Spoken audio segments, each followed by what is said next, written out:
Saudara pimpinan DPR sudah menegaskan pemimpin Jakarta akan dipilih lewat pilkada.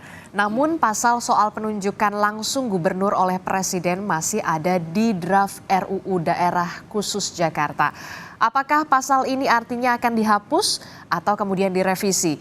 Kita akan ulas bersama di pagi hari ini bersama dengan Ketua Komisi 2 DPR RI fraksi Golkar Ahmad Doli Kurnia yang nanti akan bergabung menyusul melalui sambungan Zoom, dan juga ada anggota DPR fraksi Partai Keadilan Sejahtera sudah ada Pak Hidayat Nur Wahid. Assalamualaikum Pak HNW. Waalaikumsalam warahmatullahi wabarakatuh. Kabar baik ya Pak? Ya, alhamdulillah, saya anggota DPR dari Dapil Jakarta 2, artinya saya punya kepentingan untuk memperjuangkan Jakarta karena itu adalah dapil saya juga. Iya, betul. Dan kemudian juga sudah hadir di studio ada Direktur Eksekutif Komite Pemantauan Pelaksanaan Otonomi Daerah, sudah ada Mas Herman Suparman. Selamat pagi Mas Herman. Selamat pagi Mbak. Iya, ini kan kita membahas bagaimana kemudian DPR dalam arti kata saat ini membahas soal RUU Daerah Khusus Jakarta. Sudah lagi bukan daerah khusus ibu kota. PKS sendiri seperti apa untuk penegasan soal RUU DKJ ini? Ya, RUU DKJ ini secara kronologis Mbak ya, ketika tidak dibahas di Balik DPR dan kemudian di Paripurna DPR pada akhir 2023 yang lalu, PKS adalah satu-satunya partai yang menolak pasal 10 ayat 2 yang di situ disebutkan tentang gubernur gubernur DKI nanti ditunjuk atau diangkat dan atau diberhentikan oleh presiden. Itu PKS adalah satu-satunya fraksi yang menolak, termasuk saat rapat paripurna di DPR RI. Bahwa kemudian nanti diputuskan menjadi rancangan undang-undang inisiatif dari DPR, yaitu dengan posisi di mana PKS menolak. Memang pada hari berikutnya sikap partai-partai ada yang berubah.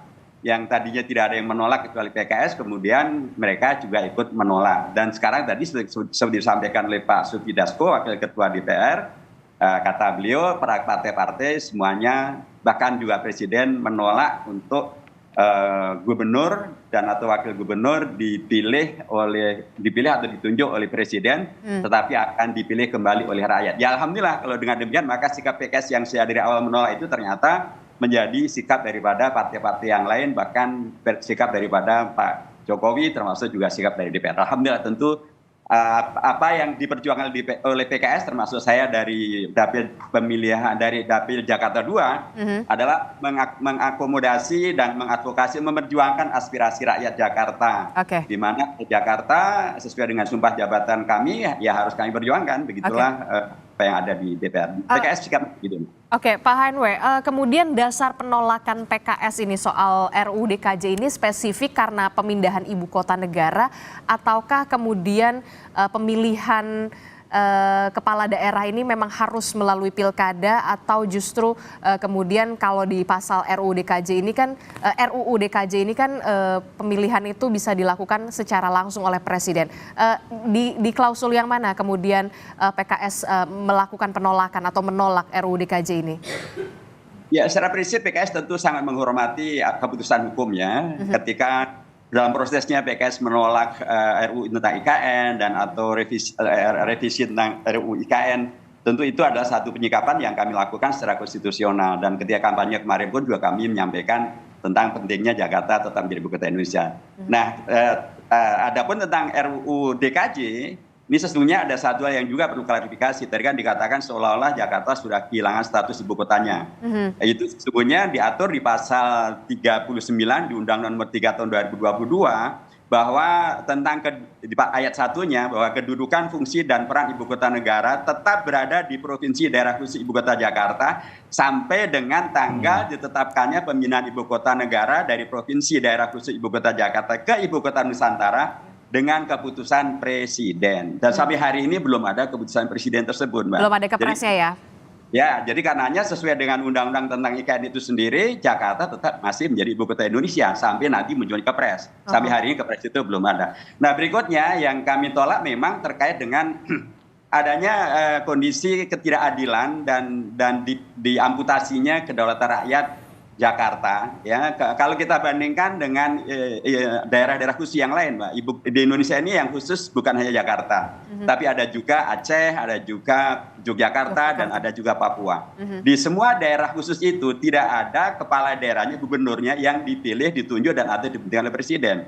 Semuanya, kecuali Yogyakarta karena keistimewaannya, Aceh dan Papua dipilih oleh rakyat. Jadi karenanya dalam konteks keadilan dengan daerah-daerah khusus yang lain, dan apalagi Jakarta tidak lagi jadi ibu kota Indonesia nantinya, tentunya penting juga untuk merujuk pada kekhususan yang dimiliki dan diberikan kepada daerah-daerah yang lain. Dan juga kalau kita merujuk kepada Undang-Undang Dasar, Mbak, ya, kedaulatan itu ada di tangan rakyat. Rakyatlah sesuai dengan Undang-Undang Dasar Negara Indonesia tahun 45 pasal 22E itu, rakyatlah yang memilih gubernur, bupati, dan wali kota. Ini pasal 18 ayat 4 juga dalam pemilihan umum. Jadi kalaulah kemudian Undang-Undang Dasar menegaskan bahwa gubernur termasuk bupati dan wali kota dipilih oleh rakyat, maka adanya ketentuan di Undang-Undang tentang DKJ tadi, di mana kemudian gubernur dipilih dan atau diberhentikan oleh presiden, dan wali kota, bupati di Jakarta ditunjuk oleh gubernur, itu bertentangan dengan konstitusi. Karenanya itu harus dikoreksi, gitu ya, karena kita adalah negara hukum, ya, dan hukum tertinggi adalah konstitusi, tentu Pancasila. Dan di pasal 18 ayat 3 tentang Undang-Undang Dasar disebutkan bahwa pemerintah daerah, provinsi, kabupaten, dan kota memiliki Dewan Perwakilan Rakyat Daerah yang anggota-anggota dipilih melalui pemilihan umum. Ini juga menjadi bagian dari yang kita kritisi, karena dalam rancangan undang-undang tentang DKJ disebutkan bahwa yang ada hanya anggota DPRD tingkat provinsi. Padahal Undang-Undang Dasar menyebutkan bukan hanya provinsi, tapi juga tingkat kabupaten dan kota.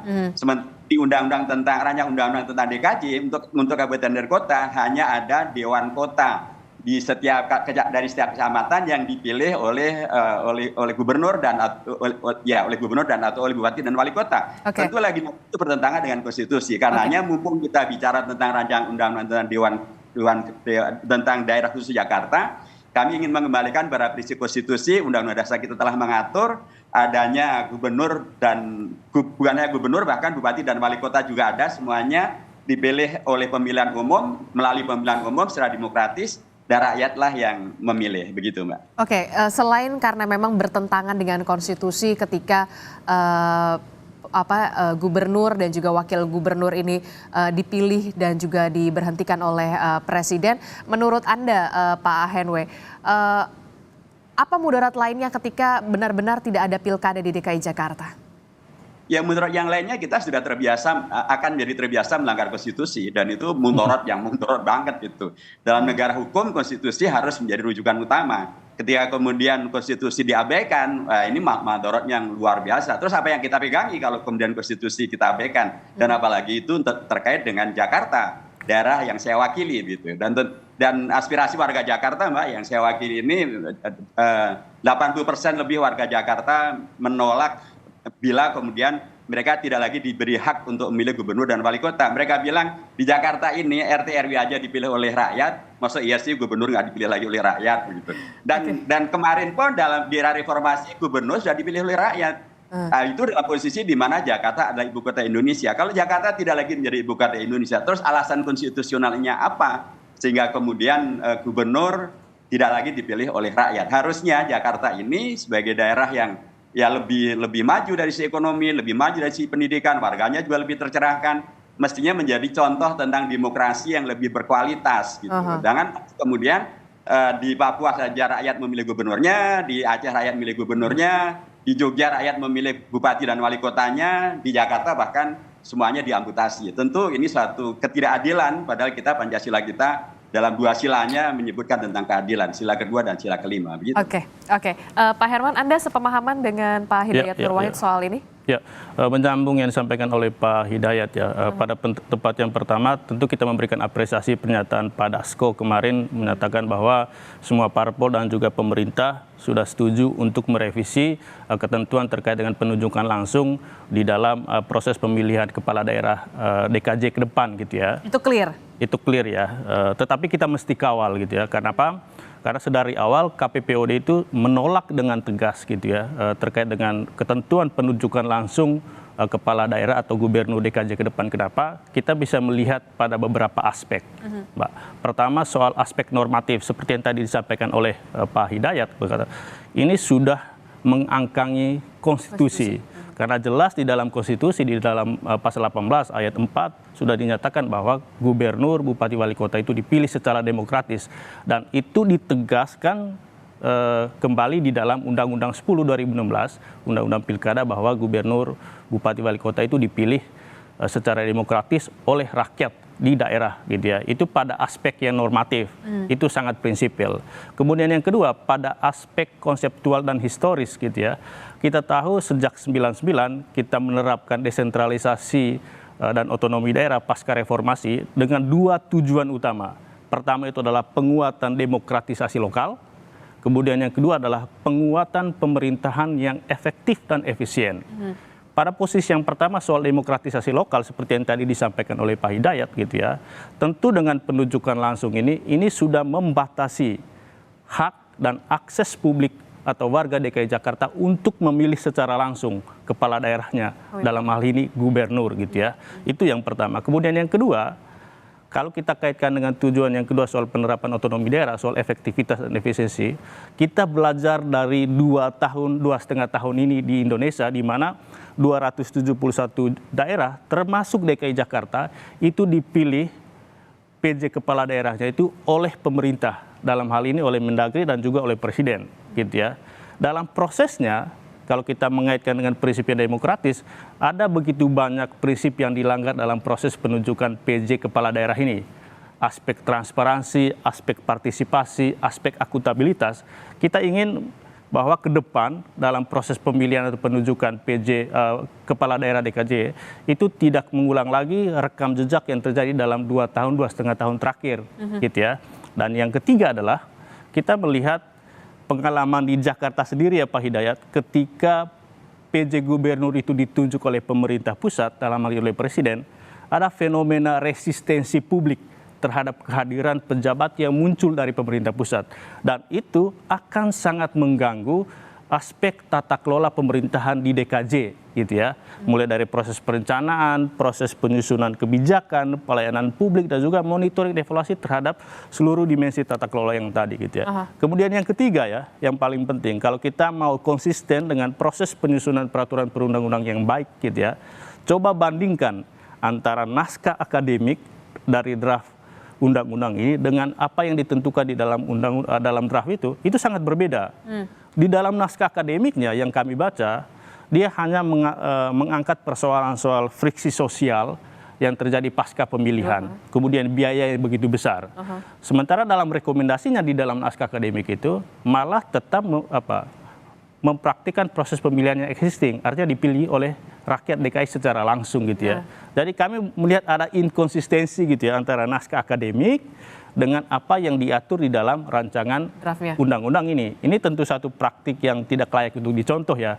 Gitu. Itu yang kami lihat bahwa ke depan Jakarta sebagai dalam kedudukannya sebagai pusat perekonomian nasional, kota global, kawasan aglomerasi, itu sangat ditentukan juga oleh seberapa besar penguatan demokratisasi lokal ini, baik dalam proses pemilihan gubernurnya maupun dalam seluruh dimensi tata kelola tadi, mulai dari proses perencanaan sampai pelayanan publik di Jakarta. Apalagi Jakarta selalu menjadi acuan utama begitu ya. Apalagi kalau misalkan nanti kepala daerahnya atau gubernur dan wagubnya dipilih oleh presiden begitu ya. Itu yang kemudian menjadi tanda tanya besar. Tentu. Begitu. Nah, kita juga sudah bergabung ada anggota DPR dari fraksi Nasdem, sudah ada Pak Taufik Basari. Mas Tobas, Assalamualaikum, selamat pagi. Waalaikumsalam, selamat pagi. Ya, ini kita masih membahas soal RUU DKJ nih. Kalau dari PKS kan suaranya begitu lantang, menolak kalau memang gubernur dan juga wakil gubernur untuk DKJ, daerah khusus Jakarta ini dipilih dan diberhentikan oleh presiden. Nah, kalau Nasdem sendiri ada di posisinya seperti apa? Ya sama juga seperti PKS, kita memberikan catatan penolakan terhadap pemilihan atau penunjukan gubernur oleh presiden. Ya karena itu merupakan suatu kemunduran demokrasi. Ya ada hak rakyat Jakarta yang selama ini sudah berjalan kemudian menjadi dihilangkan. Nah, ini adalah suatu kemunduran. Yang kedua juga tentunya kita berharap ya ada partisipasi publik di dalam menentukan pimpinannya, ya gubernurnya. Yang di situ juga tentu akan ada dialog, ada kritisasi terhadap program yang ingin ditawarkan kepada warga Jakarta dan sebagainya. Nah, ini suatu hal yang sudah berjalan, suatu hal yang sudah indah yang selama ini kita miliki.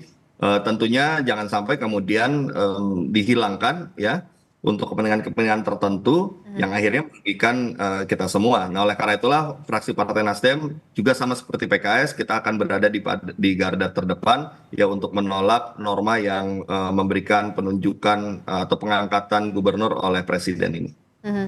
Selain kemudian tadi Anda sebut kalau memang seperti itu bisa mengalami kemunduran demokrasi begitu ya. Nah, kalau dari Nasdem sendiri sepertinya memang sudah menyiapkan ada beberapa nama begitu ya untuk masuk ke DKI 1, Mas Tobas.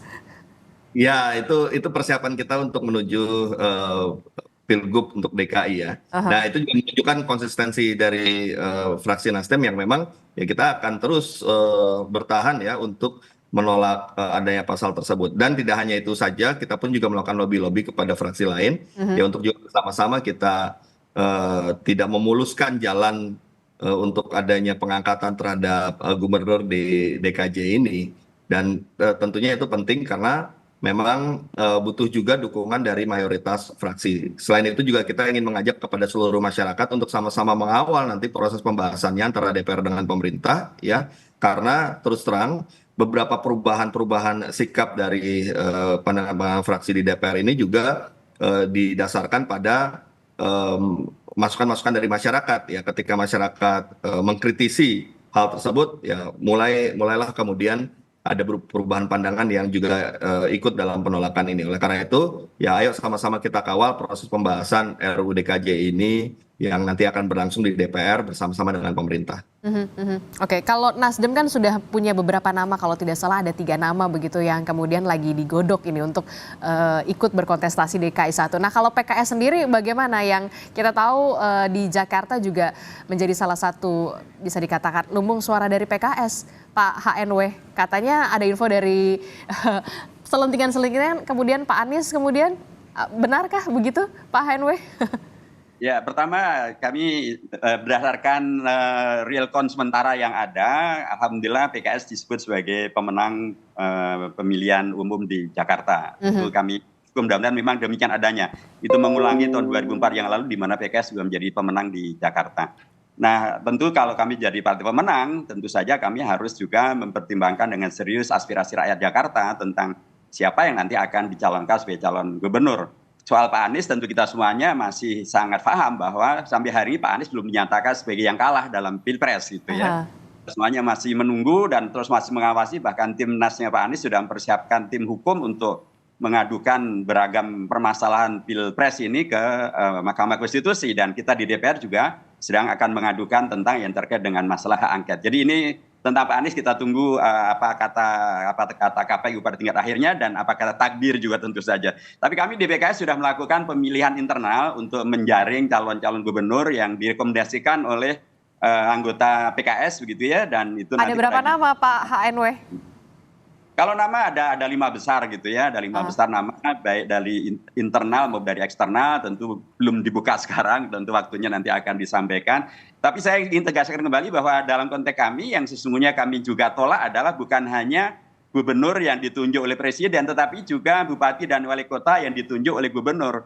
Kami tadi sampaikan di depan bahwa penting betul prinsip keadilan gitu ya, bersama dengan sebagaimana diterapkan di daerah khusus yang lain, di Aceh, di Jogja, di Papua. Itu bupati dan wali kota dipilih oleh rakyat loh. Jadi kalau di Jakarta tidak lagi menjadi ibu kota Indonesia, kenapa tidak kemudian peraturan Undang-Undang Dasar pasal 18 ayat 3 dan pasal 18 ayat 1 dan juga pasal 18 ayat 4 di mana kemudian bupati wali kota dipilih secara demokratis, tadi undang-undang tentang pilkada dipilih secara demokratis oleh rakyat. Kenapa itu tidak diberlakukan untuk Jakarta? Ini kan satu tuntutan keadilan yang juga penting untuk dikemukakan, termasuk yang kami sikapi juga kami menolak sekedar adanya Dewan Kota di tingkat kabupaten dan kota Jakarta yang ditunjuk oleh gubernur. Tadi saya sampaikan sesuai dengan Undang-Undang Dasar pasal 18 ayat 3 itu di setiap kabupaten dan kota itu mempunyai anggota DPRD yang dipilih oleh rakyat. Jadi kenapa kemudian kalau Jogja saja bupati ada DPRD tingkat kabupaten dan kota, ada bupati dan wali kota.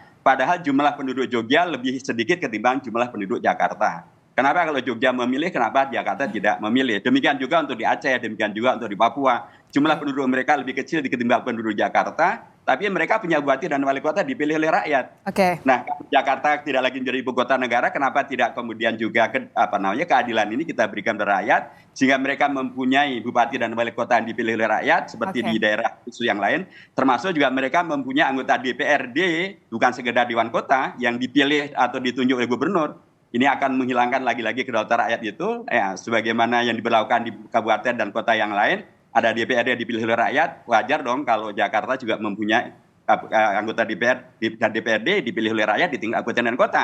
Dan saya sebagai anggota DPR dari Dapil Jakarta memperjuangkan aspirasi rakyat Jakarta itu. Oke, RT RW saja dipilih oleh rakyat, masa gubernur sama wagubnya dipilihnya sama presiden begitu ya? Masuk bupati wali kota maksudnya dipilih oleh gubernur.